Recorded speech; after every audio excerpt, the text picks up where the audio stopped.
Welcome back, and joining us on the show now is Kunal Shah from Nirmal Commodities. Kunal, hi, good to have you. And it's all about metals really, because this is yet another week that we have seen strong gains coming in off those multi-month lows, especially in case of zinc and aluminum. Aluminum actually is the best performing commodity if you look at this week in sense of the sector. How are you looking at, let's start with aluminum first, and how do you look at the kind of rebound we've seen? I think all of these metals have been trading in a very tight range, and they have been edging lower ever since last 3-4 months. And for the first time, we've seen a spark in all of these metals in the last 2 days. The main reasons for metals to move up is the financial conditions are going to get relaxed going forward. So we are going to see rate cuts in US, perhaps later in Europe and UK. So the financial conditions are going to get easier, and that's one of the main reasons why all the industrial metals, demand point of view, are going to do relatively well.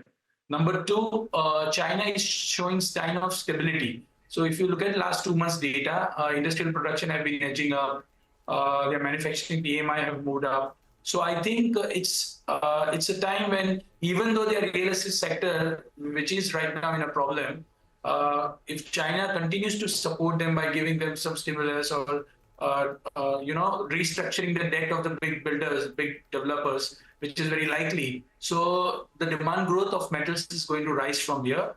And especially when you talk about aluminum, we are edging towards winter in China, and every year from last many years, we have seen production cut being announced during the month of January or late December, where they say that the production will be cut from 2 million by 2 million tons or 3 million tons. And that kind of news is definitely going to support going forward. So because of the winter, the small problems, the major aluminum smelters will remain shut and their capacity will be taken off. So that is one more reason. And the global GDP growth is expected to be relatively better than expected. So all of these narrative makes me believe that metals are about to take off from here. The downside is very limited, and we are going to see conservatively 5 to 10% upside in aluminum, in copper, and the bull run is just about to start in non-ferrous complex. All right. The other point really is that the way the metals have behaved in this year, most of them are trading in the negative. As we will end 2023, of course, we'll know where we are headed.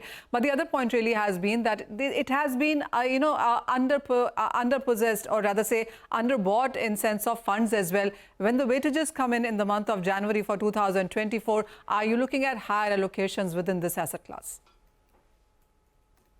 Yes, the allocation will definitely be higher than what they were in 2023 because all the negative news are priced in. The supply side of many of these metals are pointing towards a bullish scenario, like copper, a couple of big mines.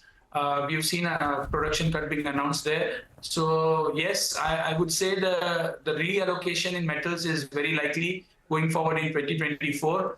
And conservatively 10% upside in most of these metals is on the card. So maybe in the first quarter or during the second quarter, we are going to see aluminum prices shooting up, copper shooting up, zinc for the same reason is also about to take off. So all of these metals looks quite promising from here. Well, that is one part of it, Kunal. But when you look at the fundamentals itself, would you say that it is going to be about the interest rate cuts that the street is watching out for? Or do you think it's going to be about industrial demand, infrastructure demand, even the transition, energy transition demand that the metal prices could be looking at support from?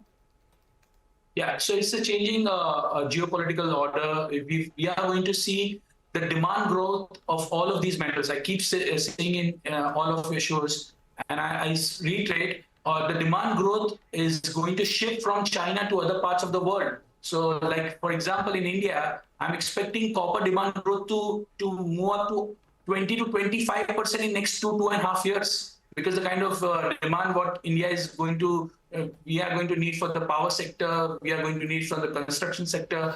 So the demand growth in China will not exceed by 1.2%. But demand growth in India, in Indonesia, in Philippines, other parts of the world is going to shoot up quite drastically. So that is, so earlier the trend was everyone was looking at the Chinese demand because they are consuming 50% of the demand. But now that is going to change. That is how I look at the metal changing scenario. The demand growth is going to come from other parts of the world, and it's going to be very aggressive, especially India. So aluminum, China, I'm expecting, even with the ferrous and non-ferrous, the demand growth of most of these non-ferrous and ferrous metals will exceed double-digit going forward. So the shift is taking place. The huge demand growth is going to come from a country like India, and that is going to be one of the important factors to watch out for, along with the EV drive which is going on, clean energy drive which is going on across the world, where a lot of these metals are going to be consumed, like copper, aluminum, even for that matter zinc. So the new age demand, coupled with the new economies emerging and taking a demand growth lead from China. So that is what the narrative remains. Okay. All right, Manisha, Kunal, thank you so much for joining in. The demand for metals looks extremely strong for now. It's the metal stock prices which are surging as we speak. But take a short break, come back. We focus on the hospital space in India, give you a detailed picture of the record investments attracted by healthcare space from private equity players in 2023. Stay tuned.